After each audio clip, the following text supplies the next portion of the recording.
Hello, and welcome to the Divorced Dadvocate, divorce support for dads, where we help dads create a healthy and less traumatic divorce.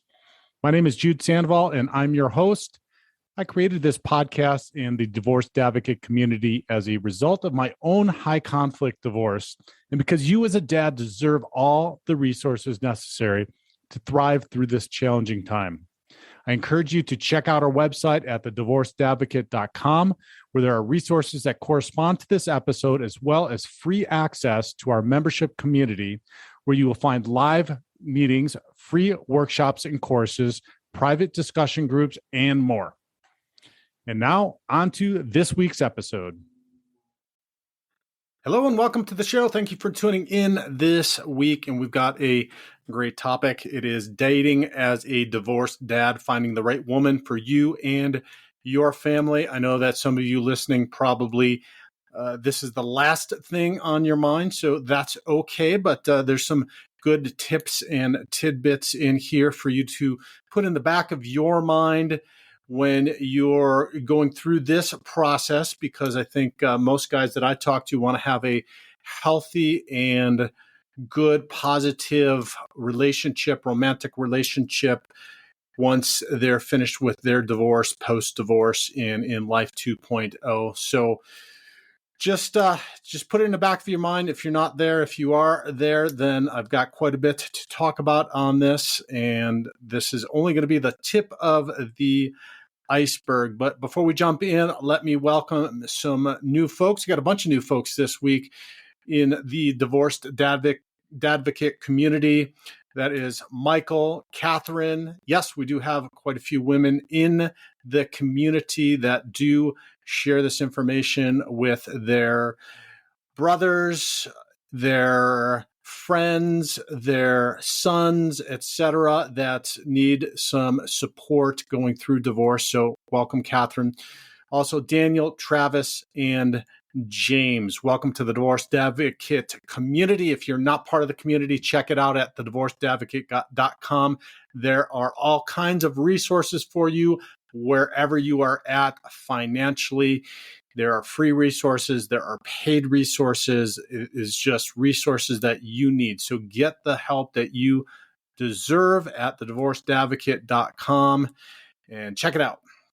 All right, so let's talk about finding the right woman for you and your family. Obviously, dating after divorce is a different game, depending also on how long ago it was that you had been dating. It is a whole different world out there, but it is especially when you're a father. You have more at stake than just your personal happiness.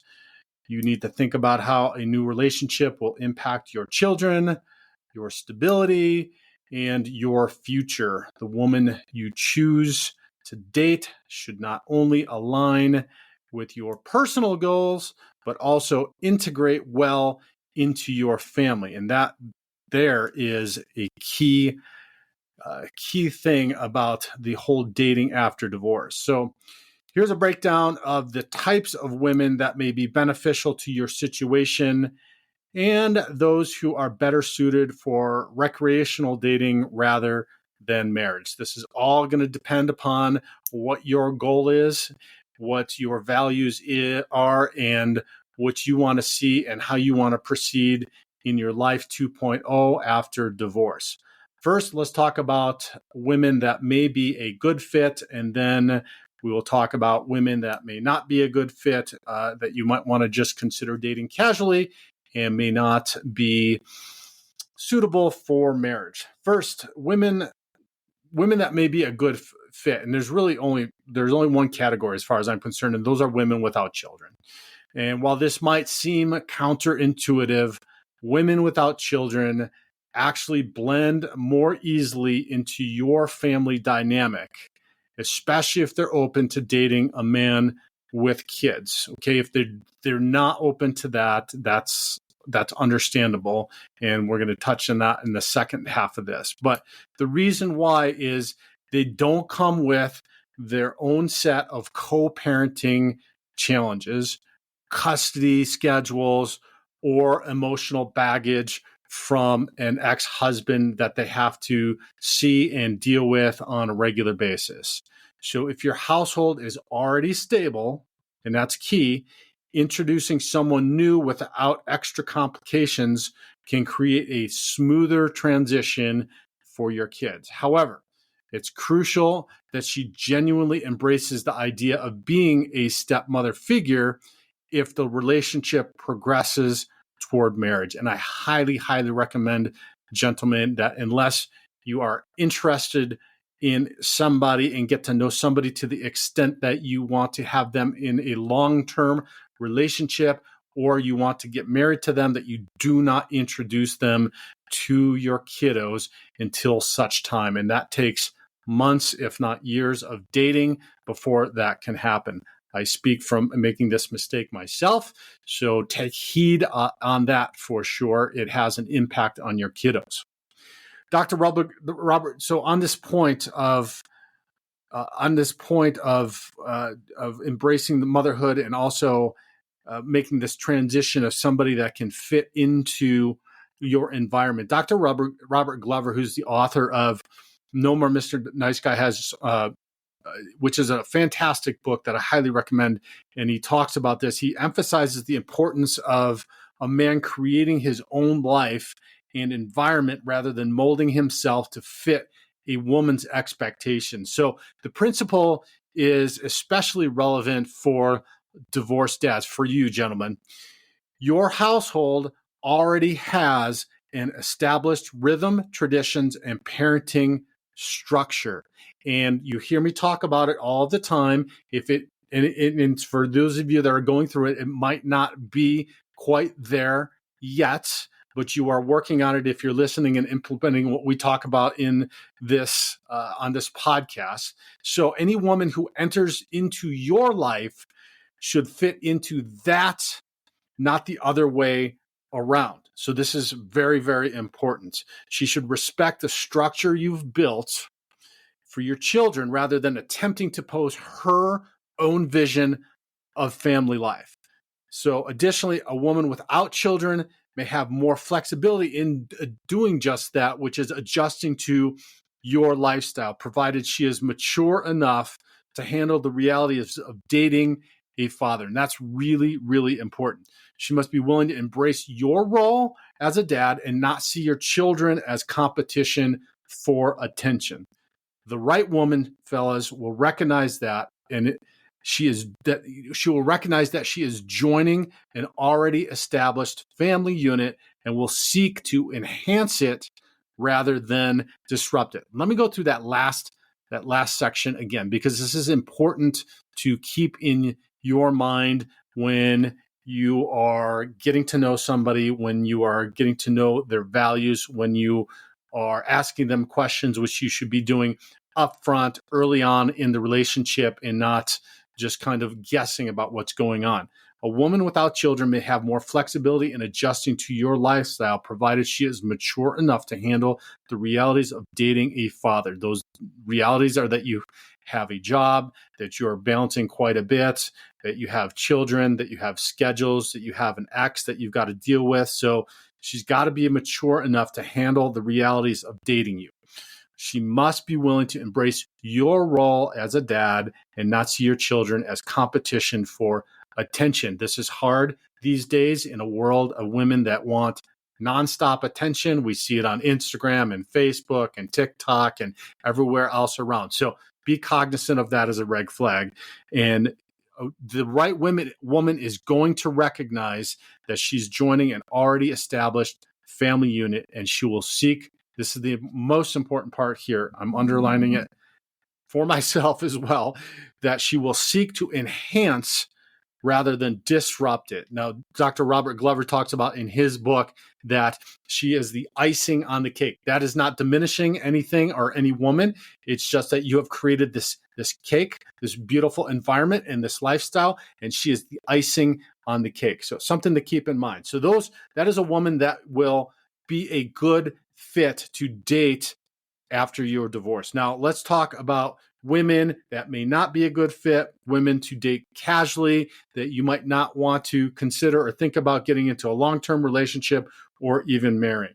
The first of those are a woman who has no interest in a blended family. It seems really straightforward. And some women are going to be upfront about not wanting to take on a motherly role. And that's fine. If they're just looking for fun and you are clear about your own boundaries, and that's key, then that's fine. Just don't expect anything long term and don't try to get into anything long term. Be cautious but here's the other thing is some will say that and their actions don't support it. So make sure that the actions support what it is that they're actually saying. So some will be upfront about that, but some won't be, and their actions will not support what they're doing. Always look to the actions, gentlemen. That's going to tell you exactly how she feels and what she thinks about you and the situation. So, like I said, just don't expect anything long-term. It's fine. This could be casual. Just be very cautious about the risk of dating women who are emotionally unavailable or maybe emotionally unstable or do not share your values. A woman who lacks emotional maturity or stability can create unnecessary drama and chaos in these situations and with your children.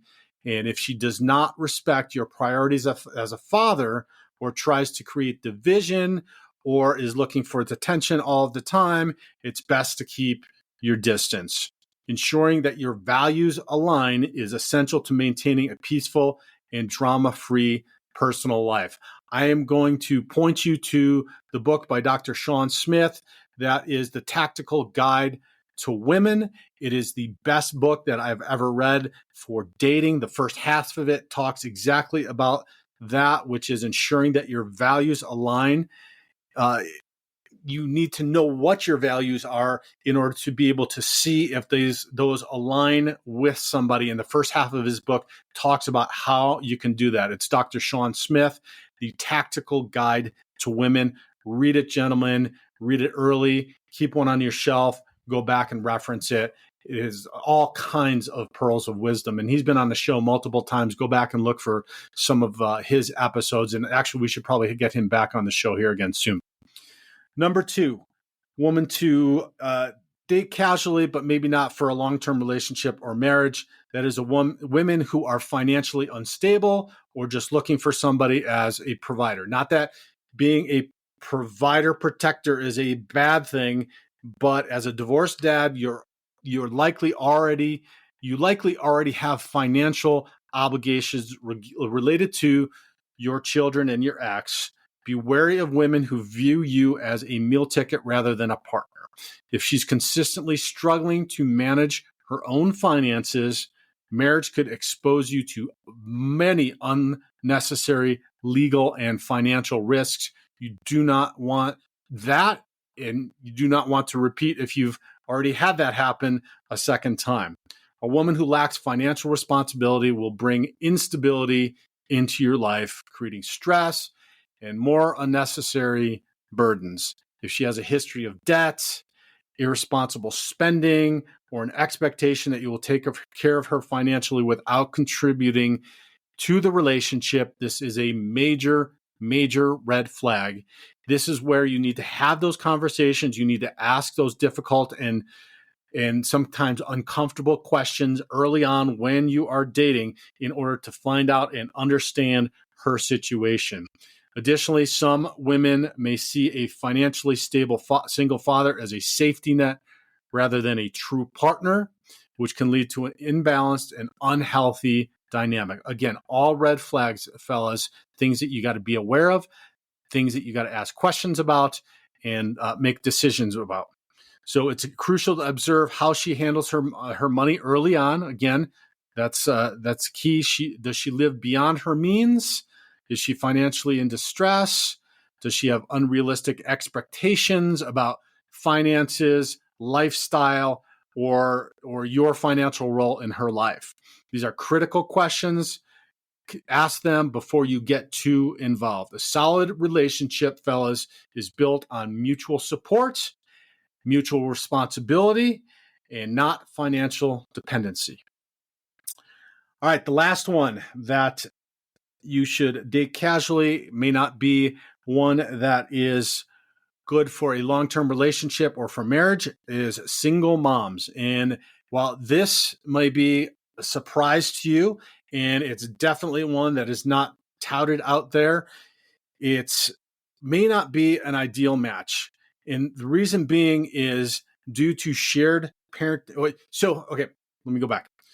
While it might seem that single moms may seem like an ideal match due to the fact that they share parenting experiences and they might be co-parenting, you might feel like they have a knowledge or understanding about a relation or about kids, etc. There are many, many challenges to consider. Let's talk about some of them, because society treats single mothers and single fathers very differently, fellas. Often, and this is the big one, discounting the unique strengths fathers bring to parenting. We've talked about it many times on this podcast, and we've talked about it mostly in the context of how important you are in your kiddos' lives, and why how you parent as a father is something that they can't get anywhere else. This is not something that you hear, but it's also important because there is this mentality out there held by many women, many single women, single mothers, and so that often discount the unique strength fathers bring to parenting. So many single mothers are used to just making unilateral decisions, and they may expect you to conform to their parenting style, which is very different than your parenting style. And they want to do that rather than embracing your masculine, your natural masculine approach to fatherhood. So if she does not recognize and respect the differences in how men and women parent, or if she expects you to defer to her decisions rather than co-parenting as equals, you should absolutely, positively stay away. Again, setting those boundaries up front early, talking about those, and knowing and understand that this is not somebody that I should get into a long-term relationship with or should consider for marriage. A woman who truly understands the differences between what what dads and moms bring to parenting, and is willing to embrace your leadership in parenting, may be an exception. Okay, so she has to understand those things, and she may be the exception. The challenge is that's not a ton of what's out there. So it's crucial to assess her mindset before committing to anything serious. So let's talk about how you can gauge her perspective on fatherhood, and that is simply by observing her relationship with her ex. Does she encourage and support her children spending time with their father? Does she speak respectfully about him in front of the kids, acknowledging his role in their lives? Or does she make co-parenting difficult, using the children as leverage or undermining his authority? A woman who respects the importance of a father's role, even if her relationship with the ex did not work out, is more likely to appreciate and support your role as a father. If she fosters a healthy co-parenting dynamic with her ex, it's a strong indication that she values fatherhood and won't create unnecessary friction when it comes to your own parenting approach. So be very, very careful with this, gentlemen, because this is one of the most difficult and challenging circumstances. And I believe the biggest misconception out there that, oh yes, single moms, that's the perfect situation. That's the perfect person because they're parenting and they understand all of that. I believe that to be a fallacy because of what we just described.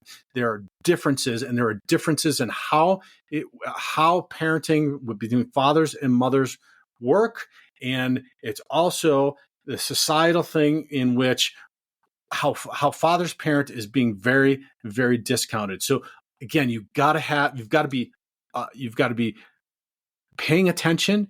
You've got to be asking questions. You need to be discerning, and you need to be making smart choices. So on that last note of smart choices, let's talk about, now that we've talked about potentially good partners and people that are someone that could be a long-term relationship or marriage, and ones that you should maybe be very cognizant or very wary of being in relationships. Let's talk about protecting yourself from legal pitfalls, because a long-term relationship or even marriage is a serious commitment. And as a divorced father, you should be extremely cautious before entering another legally binding agreement. The court system favors mothers in custody battles. And if your first divorce was a tough lesson in that reality, you don't want to repeat the same mistake. So before considering getting into a long-term relationship with someone or even marrying them, let's talk about a few things. First is consider a prenuptial agreement. It's not about a lack of love. It's about ensuring your children's future and the environment that you've created for them is protected. A prenuptial agreement can safeguard the assets you've worked hard to build, ensuring that your children's financial stability is not jeopardized by a potential second divorce. Without one, you could face significant legal and financial consequences if things don't work out. And look, guys, the cards are stacked against you. If you're going through it, you may have already experienced that, but be upfront about this from the beginning. If she resents the idea, it could be a red flag off the bat regarding her true intentions. So bring it up. Again, have those difficult and those uncomfortable conversations early on. The next is take your time. Rushing into a long-term relationship or second marriage could be even riskier than the first. It's easy to fall into the trap of wanting companionship or stability or help with the kids or whatever it might be, but don't let your emotions cloud your judgment. I speak from experience on this. Really take your time. Observe how she handles disagreements, how she handles financial decisions, how she handles your role as a father. If she's patient and understanding, or if she pressures you into making commitments before you're ready, those are two things that you need to be cognizant of. A long-term relationship should feel stable and balanced, not rushed or forced. Let me say that again. A long-term relationship should feel stable and balanced, not rushed or forced. Think about this in the context of building, constructing something like a house or a building. A firm foundation will be stable and balanced, right? It takes time to build that firm, that stable and balanced foundation. You cannot rush building that foundation for anything, whether it's construction or relationships. You do not rush it and do not force it, okay? Take your time. Another is watch for the red flags. Do not ignore the red flags. If she's pushing for a long-term relationship or marriage or more time and is overly interested in your financial situation, or maybe dismisses your concerns about custody and finances, be very, very cautious. Dr. Sean Smith talks about red flags to pay attention to. He also talks about green flags in much more detail than I'm talking about today in his book, also The Tactical Guide to Women. So check that out. That's the second half of the book, which is absolutely tremendous. Pay attention to how she reacts when you discuss your children's well-being and your need for legal protections. If she's not interested, if she doesn't want to have conversations about it, if she's not asking about your kids and their well-being, that is a big red flag. If she becomes defensive or downplays your concerns, she may not have your best interest at heart. Look for consistency in her actions. Okay, this is another one. This is a red flag for emotional instability. Does she respect your boundaries, or does she subtly manipulate situations to her advantage, or just in general? A healthy relationship should enhance your life. She should enhance your life, the icing on the cake, not introduce new risks or uncertainty or chaos or disruptions. I'll say that again. A healthy relationship should include her enhancing your life, not introducing new risks or uncertainties or chaos or disruption. All right. And finally, if you haven't already started to work on it and figure it out before any of this happens, you need to learn from your past relationship before jumping into a new one, especially one that's going to be a long-term relationship or potentially a marriage. Take the time to deeply reflect on why your marriage did not work. Many men, and me included, rush into a new relationship without addressing the underlying issues, that relational dynamic that contributed to their divorce, only to find themselves repeating the same mistake. I finally got to the point where it was like, hey, there's one common denominator. It's the same woman I'm attracting, the same relational dynamic. And until I change myself, until I figure out how to break that relational dynamic, I'm going to keep having the same relationship. And only when I figured that out did I have much better and healthier relationships. So self-awareness is crucial in ensuring that history does not repeat itself. Some things for you to ask yourself, fellas. What specific issues led to the breakdown of my marriage? Was it poor communication, mismatched values, which is a big one that often happens, or unaddressed conflicts, things that were ignored? Were there red flags that I ignored early on? Did I overlook behaviors that later became significant problems and not address them? Did I not take leadership in my in paying attention to those, bringing those up, having those difficult and uncomfortable conversations? Did I establish and enforce healthy boundaries, or did I allow dysfunction to persist? What did I need in a partner now? What do I need in a partner now versus what I wanted before? Have my priorities shifted since my divorce, which probably they have? Again, that book from Dr. Sean Smith is going to be a great one for you to assess that. How did I contribute to the failure of my marriage? That's a great question. And what personal growth do I need before committing to someone new? Those are just a slew of questions that you can ask. Again, get Dr. Smith's book, go through it, learn and assess what those values are. Ask yourself some of these questions.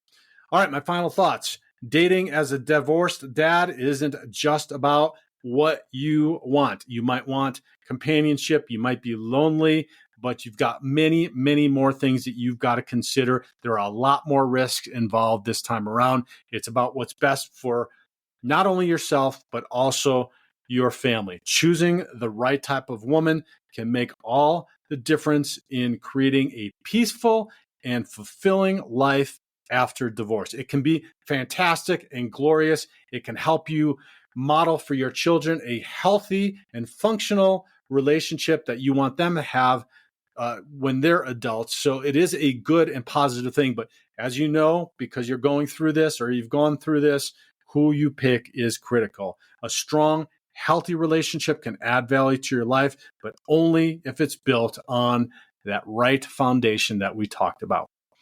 All right, fellas. I hope you found some value in this episode this week. If you did, please share it far and wide with other divorced or divorcing dads. Share it on social media. Pause, give us a star rating or a comment that helps us immensely. Check out the website at divorcedadvocate.com. Get involved in the community and get the support that you deserve and need. Thank you so much for listening this week. God bless. To hear the rest of this episode and access the corresponding resources, visit thedivorcedadvocate.com and become a member of our community. It's free to join and will provide you with the resources you deserve as a divorced or divorcing dad. Thank you for listening. God bless, and I'll talk with you next week.